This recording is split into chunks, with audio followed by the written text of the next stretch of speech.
할렐루야. 오늘 2부 예배에 오신 여러분 모두를 주님의 이름으로 축복하고 환영합니다.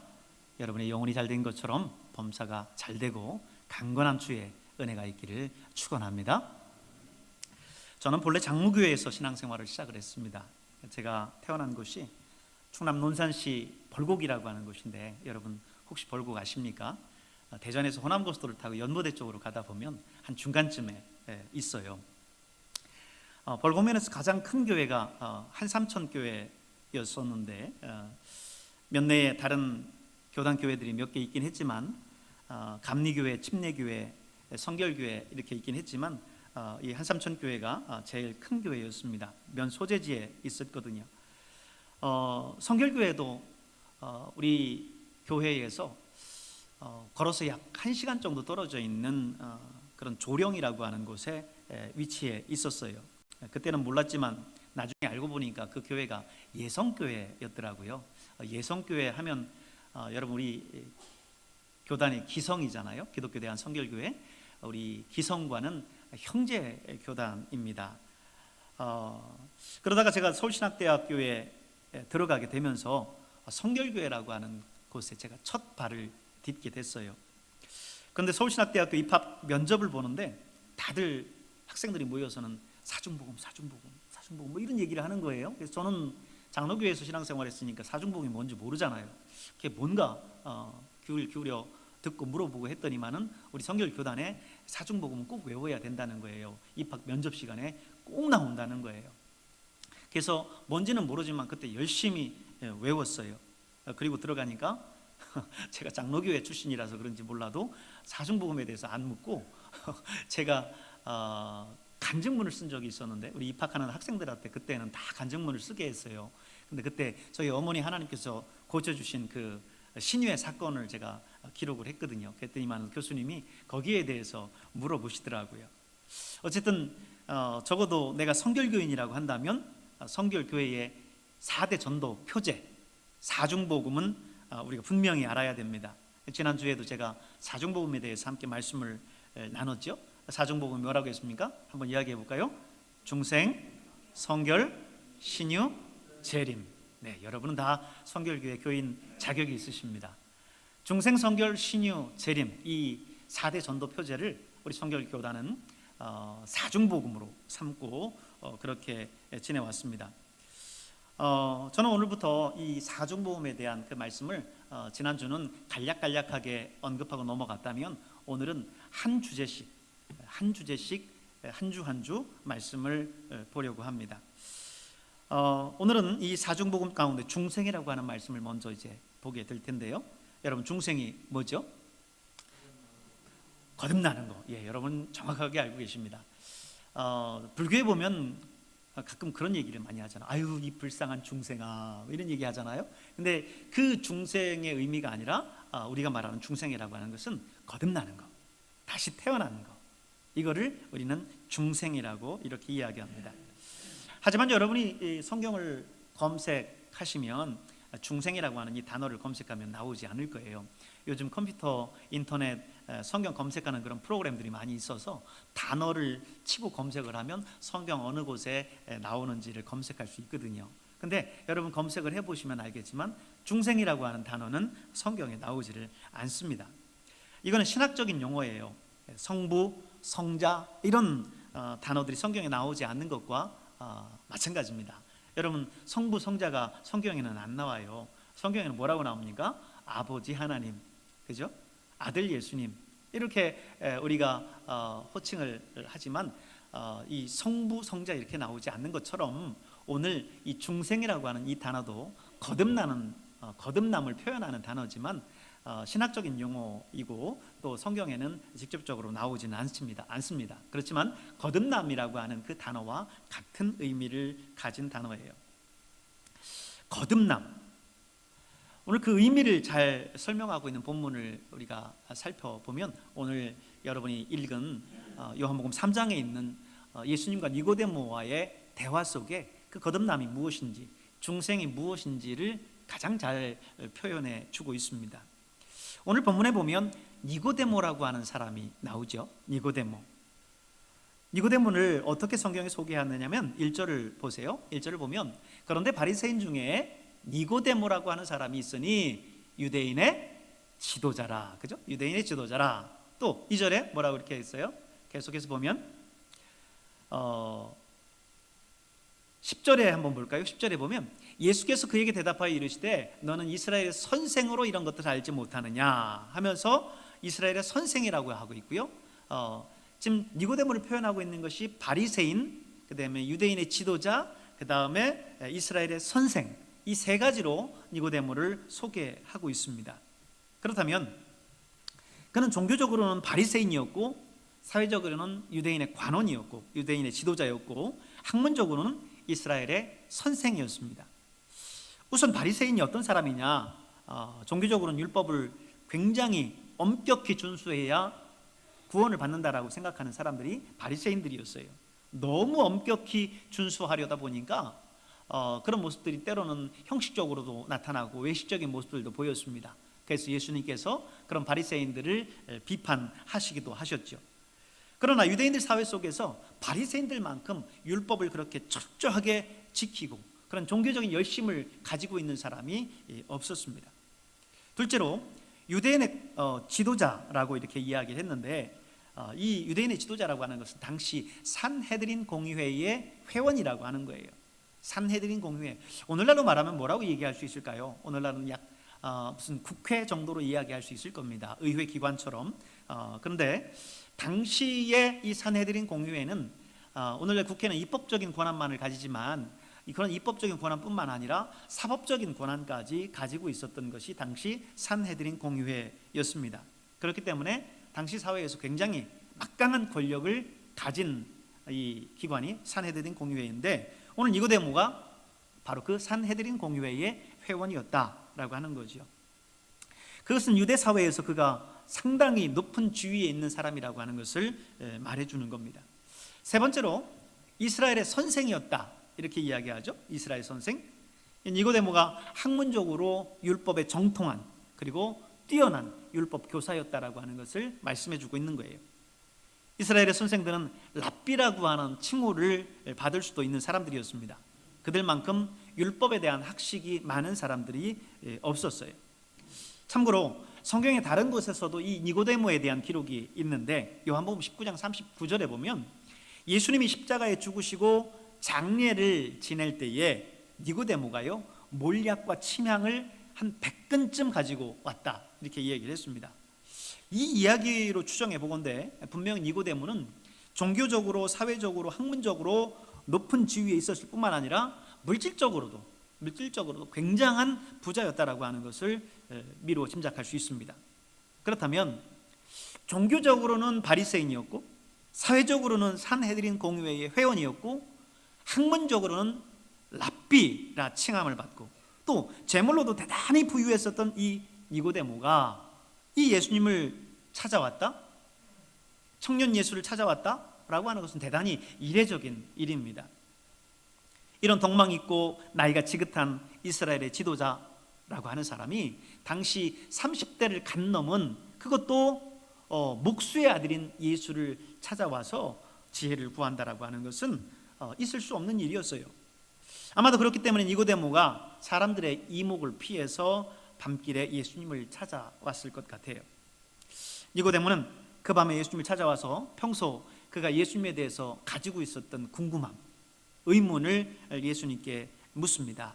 그가 이야기를 시작하면서 예수님을 부를 때 예수님을 부르는 그 호칭에 우리가 주목할 필요가 있는데요. 2절에 있는 말씀을 한번 보세요. 2절에 보면 랍비여 우리가 당신은 하나님께로서 오신 선생인 줄 아나이다. 랍비.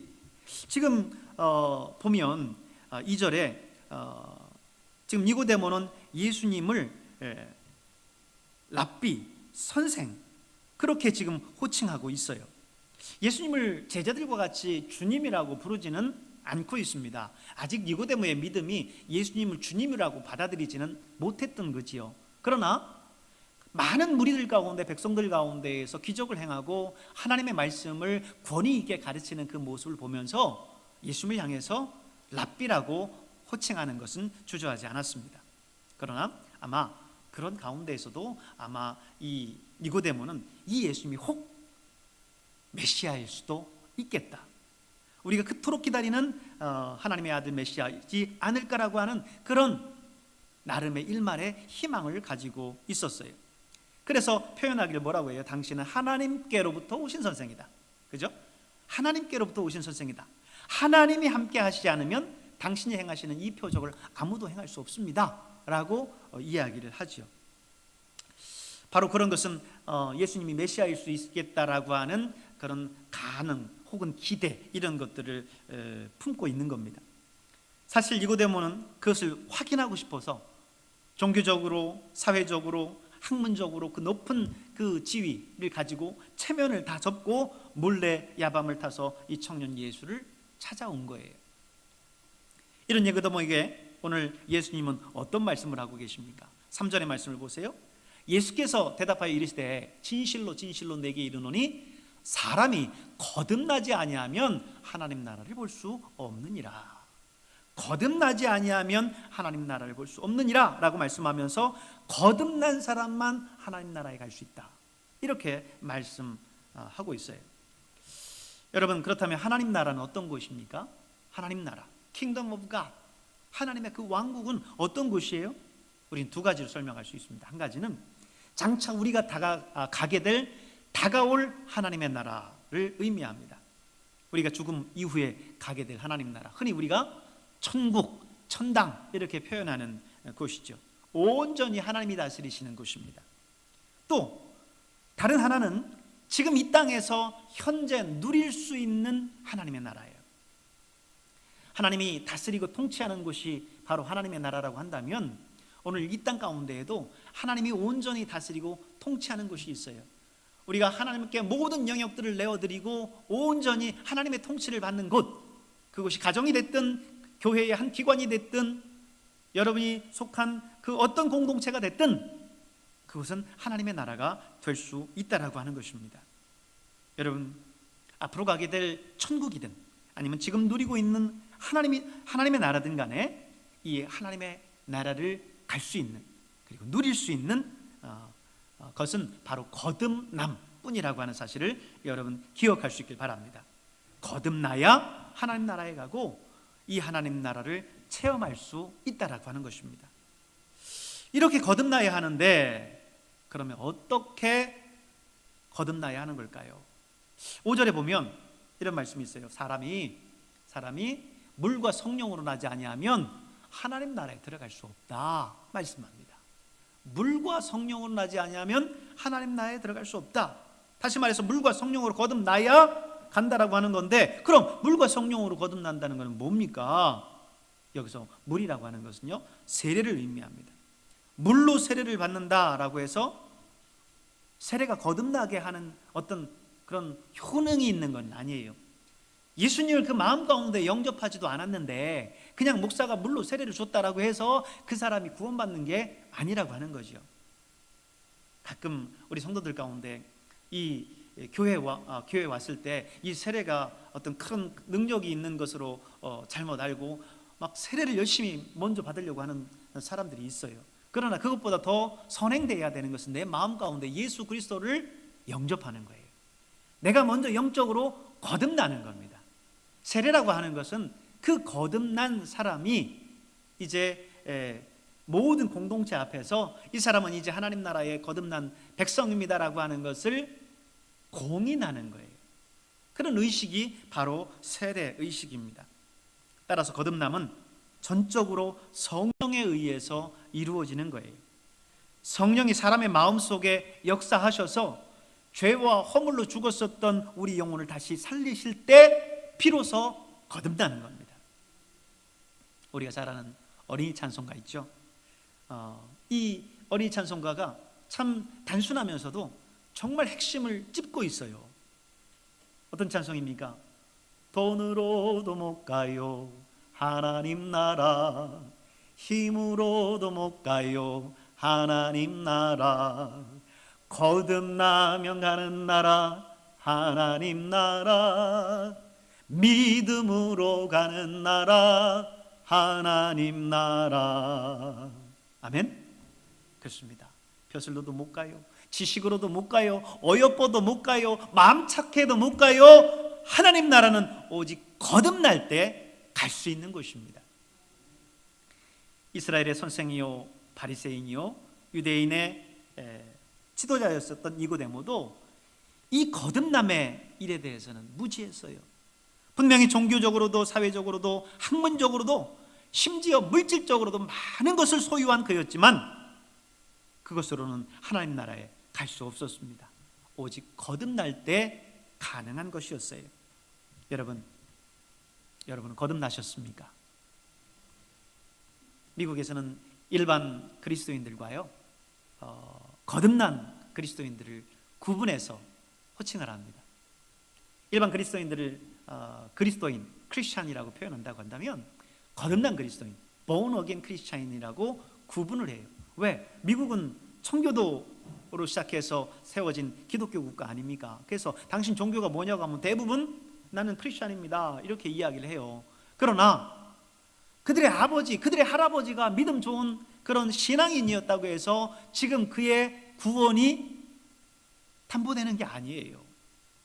그렇기 때문에 당신은 거듭난 그리스도인입니까? 라고 묻는다는 거죠.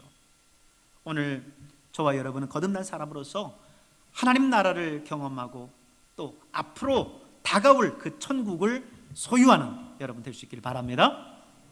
그렇다면 거듭남, 중생이라고 하는 건 도대체 뭘까?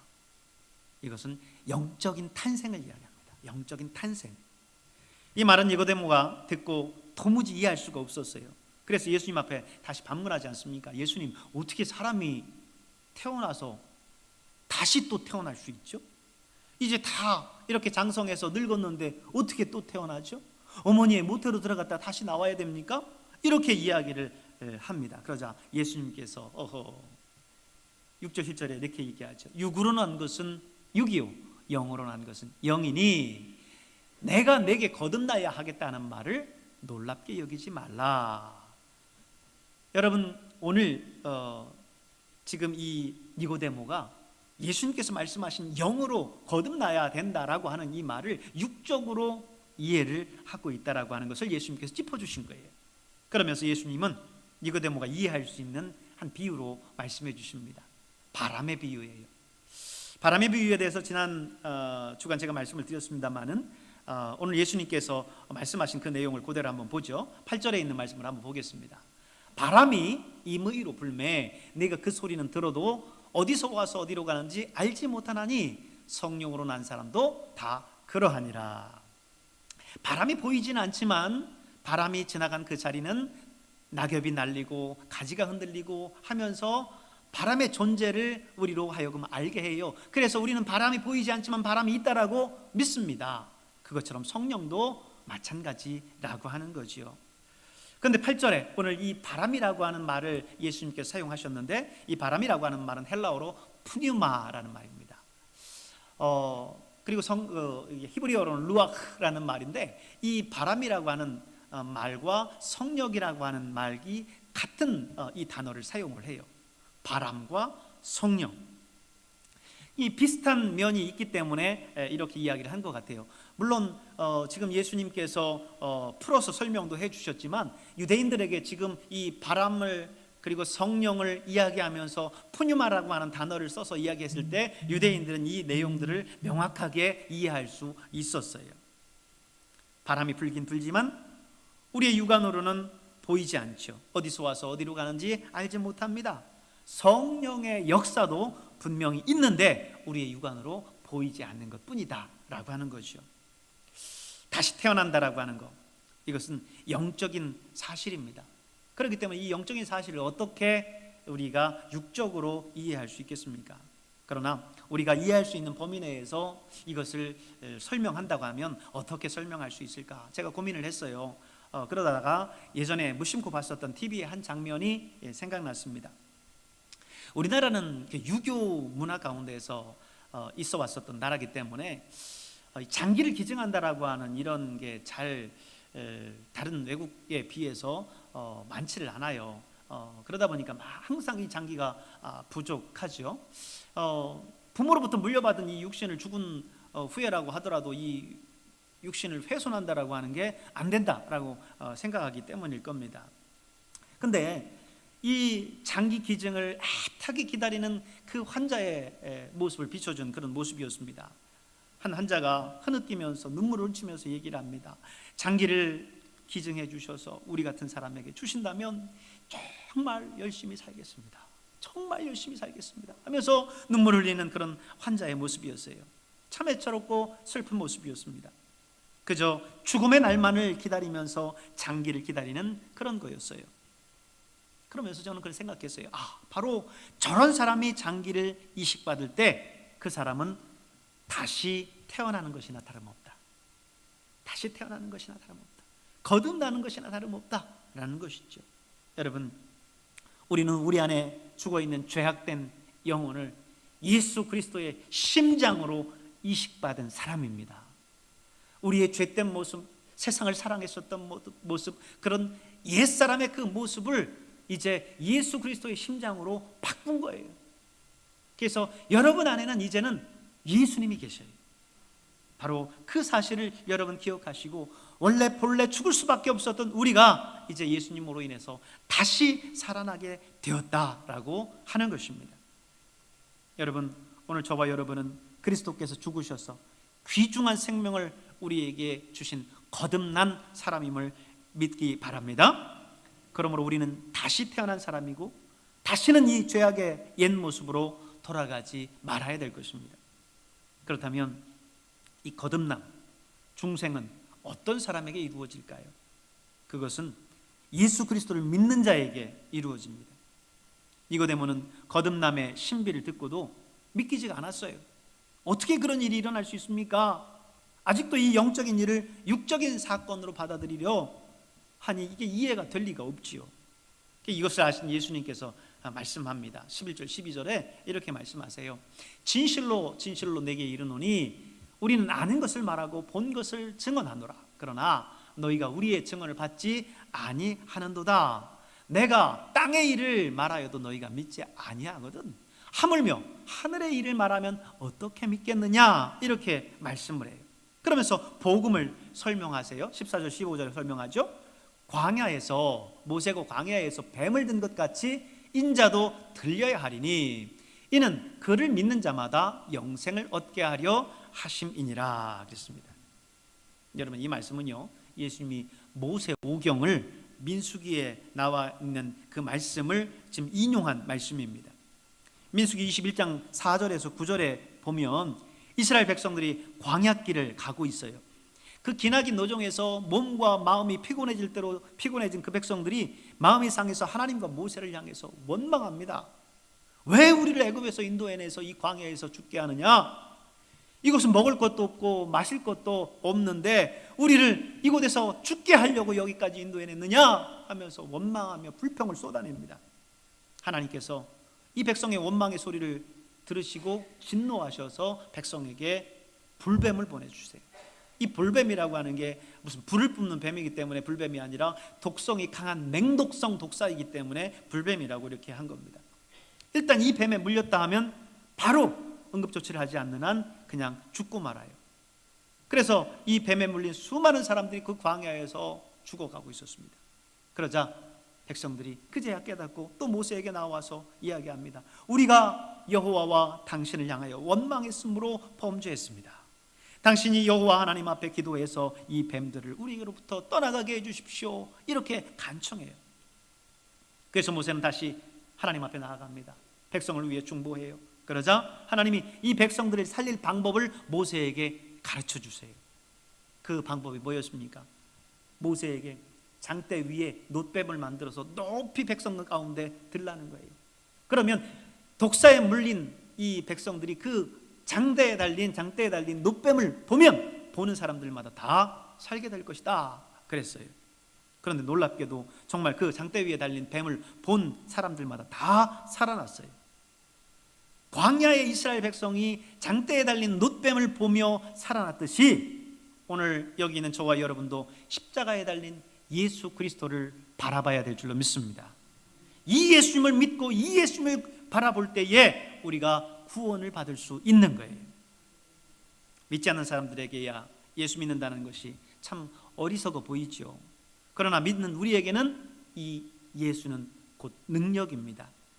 고린도전서 1장 18절 말씀을 보면 십자가의 도가 멸망하는 자들에게는 미련한 것이요 구원을 받는 우리에게는 하나님의 능력이라 말씀했습니다. 믿지 않는 사람들은 우리를 보면서 어리석다고 합니다. 유치하다고 해요.